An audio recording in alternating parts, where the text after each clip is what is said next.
What's going on, everyone? John out here with you. It is Tuesday, February 8th, 2022. How is everybody doing out there today? This is Marvel's Guardians of the Galaxy for PlayStation 5 and multi-platform.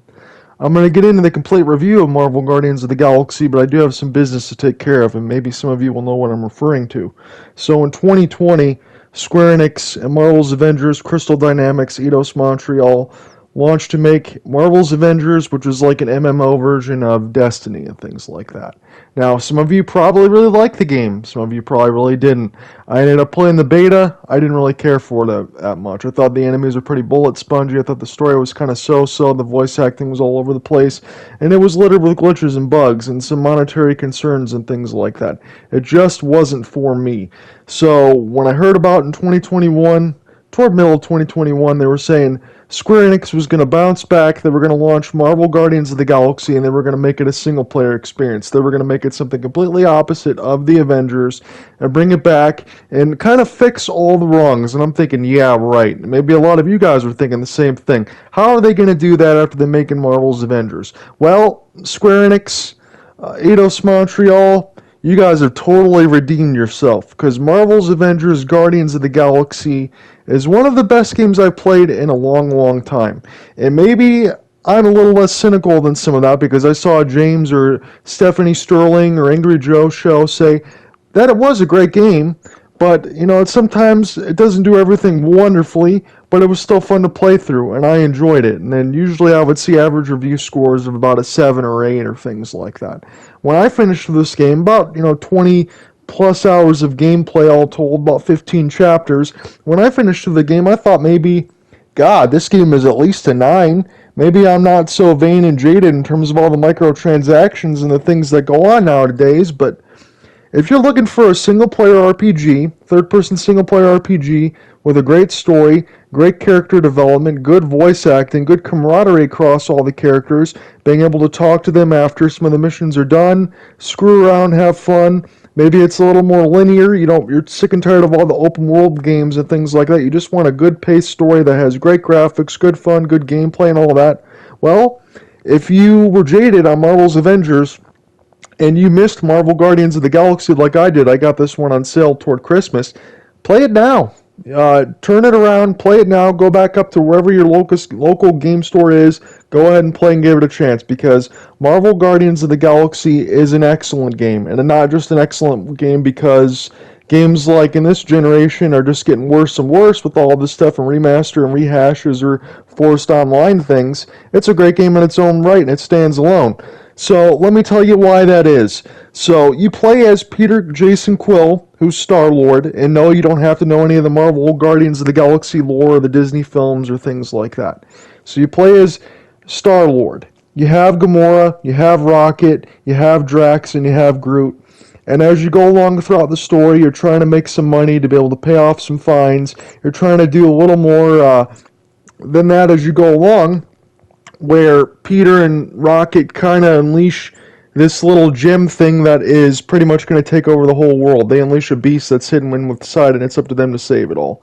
And the misfit of characters that is Guardians of the Galaxy. And I love the misfit of characters that is Guardians of the Galaxy, because when you go between Drax, who did some stuff to try to kill Thanos, or Gamora, which is Thanos' daughter, or Rocket, who's definitely not a raccoon, or Groot, where all he says is, "I am Groot."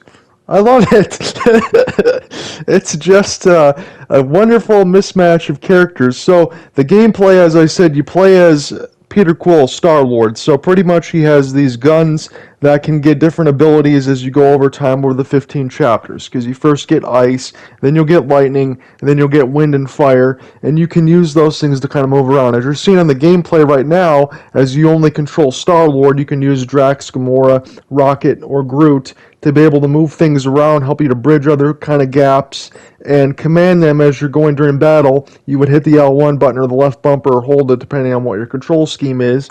Then you would tell them what to do, so be able to either do more damage or create more stagger and things like that. So the one thing where this is similar to the Avengers is a little bit of the combat style, where enemies have a health meter and a stun meter, but thankfully that's all that is. So when you fill up that stun meter, depending on how much damage you've done and how many Guardians that you have in your group, You can go in there, you can press triangle and circle combined. You can do a little combination attack to kill them out. So the basic thing that you want to do is you can upgrade all of Peter's guns by finding some other environments and scraps around the playing field and things like that. You can get different things in the workbenches that Rocket will help you with to make that, so you can get your guns better and get some different skills like that. But you're going to combine all of your skills with Peter, and then you're going to masterfully use all of your teammates to be able to do their the combos and specials when they have them, and then that's pretty much it. So thankfully in this game, in comparison even to the Avengers, I don't know if that was proved over the main game, but just to the beta, it kind of seemed like all of your AI teammates were wholeheartedly dumber than a whole box of rocks. And I really don't understand why that is, because when it's combat based, it's supposed to be great. Well, in singly a year, when you turn that around in Guardians of the Galaxy, they fixed it. I mean, I understand sometimes your AI teammates, they might not do as much damage as you would like, but certainly in Guardians of the Galaxy, I didn't see them stand around and do nothing. They were ultimately helping you during the whole time. They were killing some enemies off screen while I was going ahead and taking some tasks away. Like I had to free the ship, so I would go ahead and knock down some of these locks while they were taking out some of the enemies, and it was wholeheartedly great.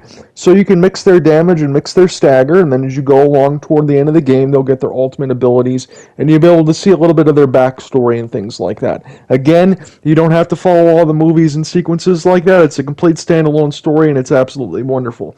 So obviously, too, what I love about this game is the pacing and all of that. So not only will you be going from planet to planet kind of like a Mass Effect light, no, you don't do a lot of non-linear exploration because this game really is linear, and that's fine because the pacing and everything else is great.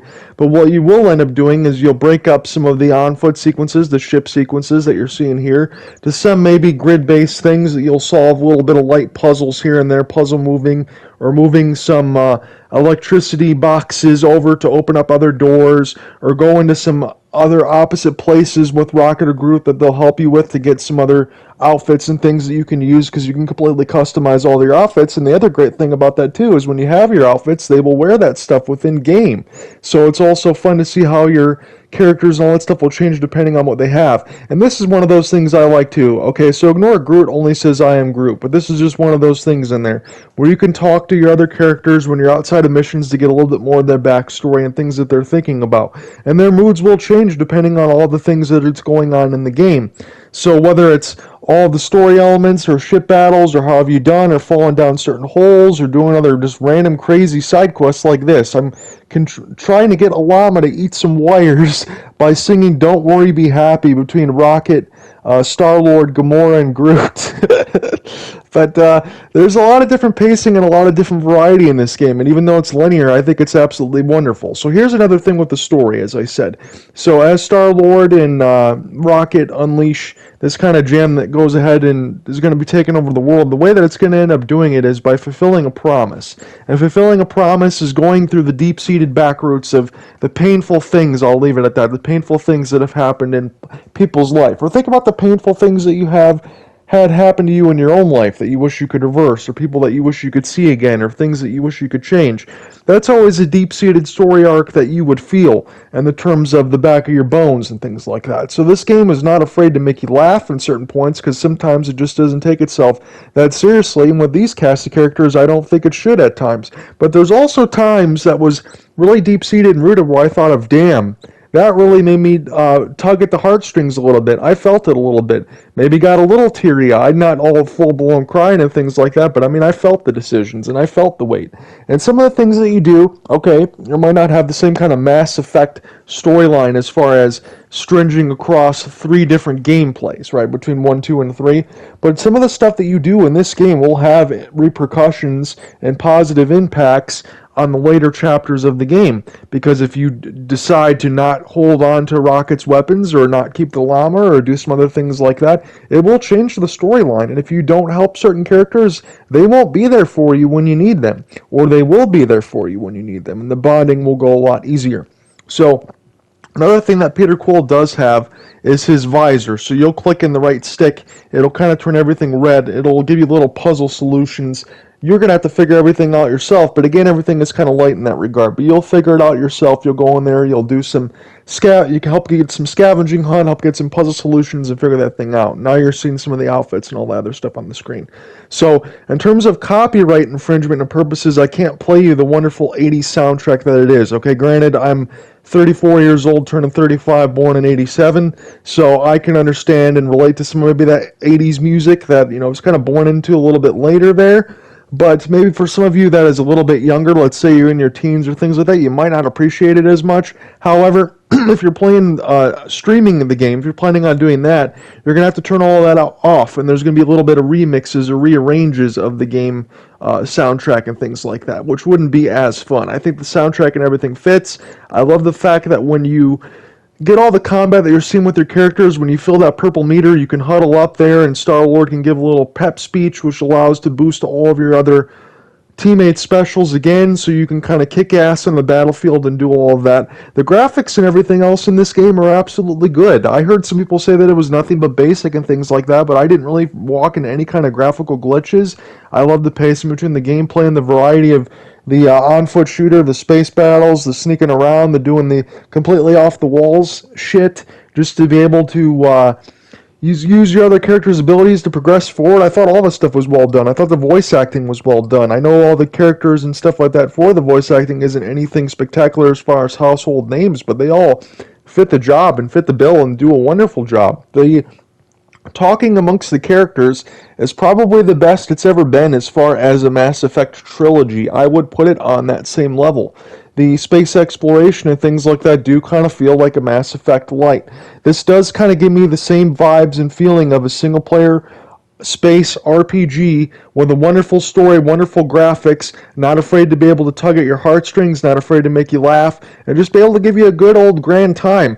Look, not everything has to be a standalone 200-hour experience with a bunch of filler content. If you want that, you're not going to get that in Marvel Guardians of the Galaxy, but if you want a 20 to 25-hour story split in about 15 chapters between 4 different characters that give you wonderful voice acting, wonderful variety, story, gameplay, music, all of that, just a grand old good time, you will find that in Marvel Guardians of the Galaxy. And again, maybe it's one of those situations where people are more jaded in terms of what's been on the development cycle as far as these games.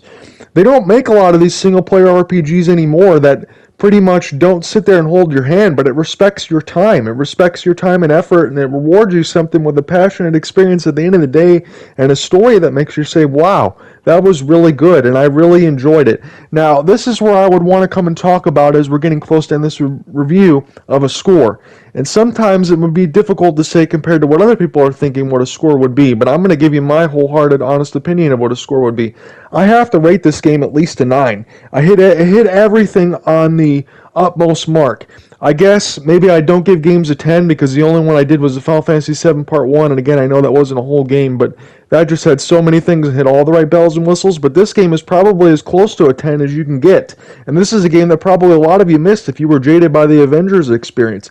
Don't miss Marvel's Avengers Guardians of the Galaxy, because if you do, you're going to miss one of the best single-player RPGs that you could have played in a long time. And this is something where Square-Enix and Eidos Montreal really have turned it around and really have given somebody a thank you note, because this game was dead in the water with the Avengers. They brought it back with Guardians of the Galaxy, and it's absolutely freaking spectacular. So I encourage you not to miss it. Peace out, guys. Have a good one.